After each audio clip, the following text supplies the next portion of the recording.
Story time, first time ko umattend ng Pride event. So, since first timer ako, ang dami kong preparation na ginawa. So, naghanap ako ng shirt, ganyan. Buti nag-offer yung kapatid ko at saka ng girlfriend niya ito.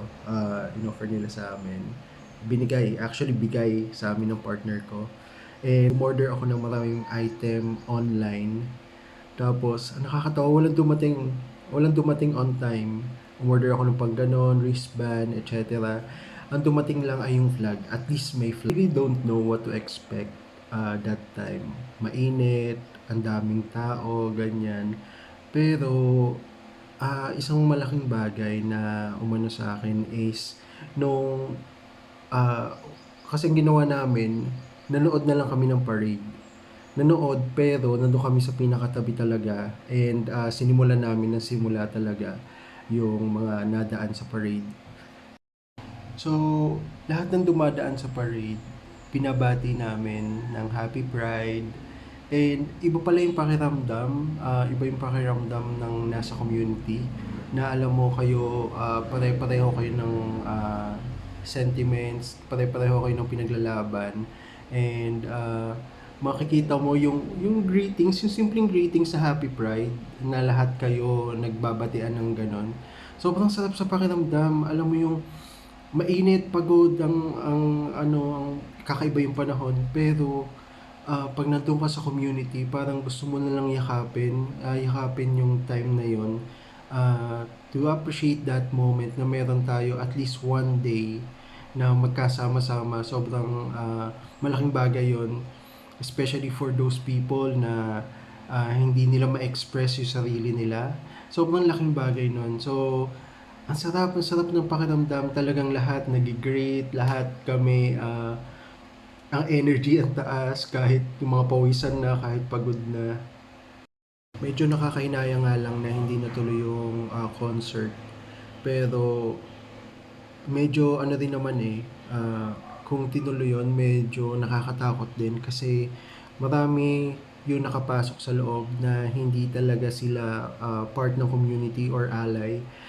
They just there because of Beanie. So, siguro next time sana ano na lang, wag na lang i-announce kung sino yung guest para at least maging secluded tayo na parang yung community lang at saka yung allies lang yung talagang a-attend nung event. Ako or napanood ko, meron pang mga nag-rant na hindi naman kayo yung pinunta namin, yung biniilabas nyo na ganyan.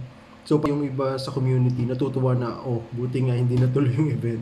Pero at least lahat ay safe for me. Kahit napagod, naulanan, nainitan ako, a-attend pa rin ako ulit next year and sa mga future Pride event kasi I really love the spirit. Alam mo yung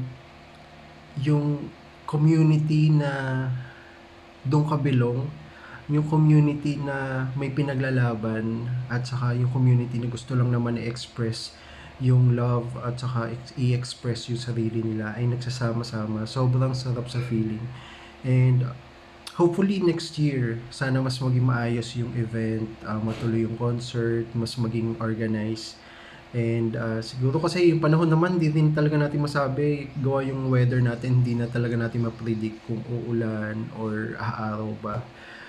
So, ayun, meron lang pala akong gusto i-share, yung may nakasabay ako pauwi, kami ng partner ko, nakasabay namin pauwi, nasa harap namin siya. This trans woman, naglalakad siya and nakita ko na kung paano mag-react yung mga motorista na nakakasalubong sa kanya. So, nakakalungkot na sabi ko nga, malayo pa pala talaga tayo, malayo pa talaga yung kailangan nating ipaglaban sa community, pero nandun na tayo, malayo na rin naman tayo.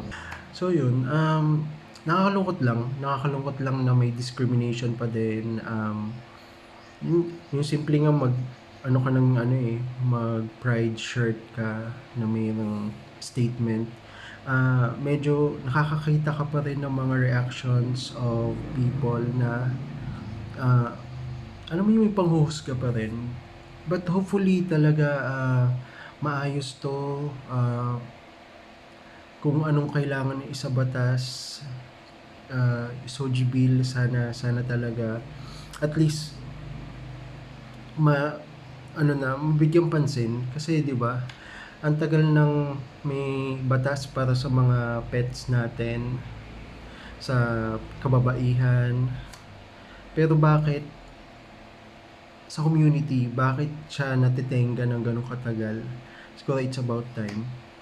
So yun lang, na-share ko lang 'tong, experience ko and, overall masaya ako and uulit ako. Happy Pride mga kapatid.